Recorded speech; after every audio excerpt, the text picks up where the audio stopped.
बायकोला घेऊन फिरायला निघालो होतो. उद्या लग्नाच्या वाढदिवसाला काय भेट द्यायची हा यक्षप्रश्न भेडसावत होता.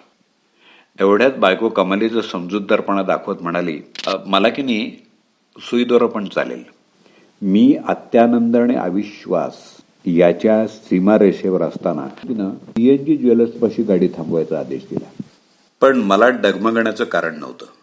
कारण PNGनी शिवण क्षेत्रात पण पदार्पण केलं असल्याची शक्यता भरभक्कम होती. त्यामुळं मी शांतपणे बायकोच्या मागं चालत शिवण विभाग कुठं असावा याचा अंदाज बांधत होतो. पण ती एकदम कर्ण आभूषणे विभागासमोर थांबली आणि काउंटरवरच्या मावशींना सुईदोरा दाखवा असं फरमान सोडलं. अगं, इथं कुठला सुईदोरा असं मी म्हणेपर्यंत त्या मावशींनी एकदम एक बॉक्स बाहेर काढली आणि उत्साहानं माहिती पुरवली, सकाळीच नवीन स्टॉक आलाय. त्या वाक्यानं माझ्या धीराचा स्टॉक संपला.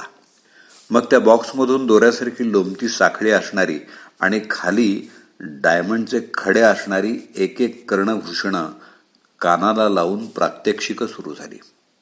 या प्रकारच्या कर्णभूषणांना सुईदोरा म्हणतात हे ज्ञान प्राप्त करून घेण्यासाठी मला काही सहस्र रुपये मोजावे लागणार होते.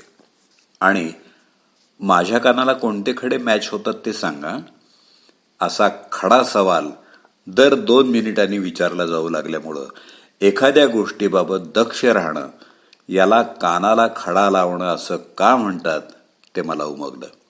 असो, तर तास दीड तासाच्या त्या कवायतीनंतर सर्वांच्या नशिबानं एक सेट पसंत पडला आणि सुईदोऱ्यानं शिवण्याऐवजी एखाद्याचा खिसा कसा कापता येतो याचा स्वानुभव घेत आणि दागिन्यांना अशी फसवी नावं देऊन आजाड नवऱ्याची मानसिक आणि आर्थिक फसवणूक करण्याबद्दल ज्वेलर्स पिढीकडं तीव्र निषेध नोंदवून मी दुकानाच्या पायऱ्या उतरू लागलो.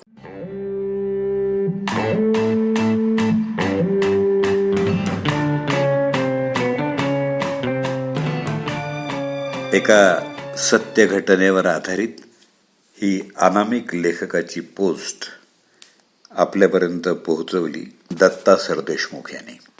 Mobile number 8329730186.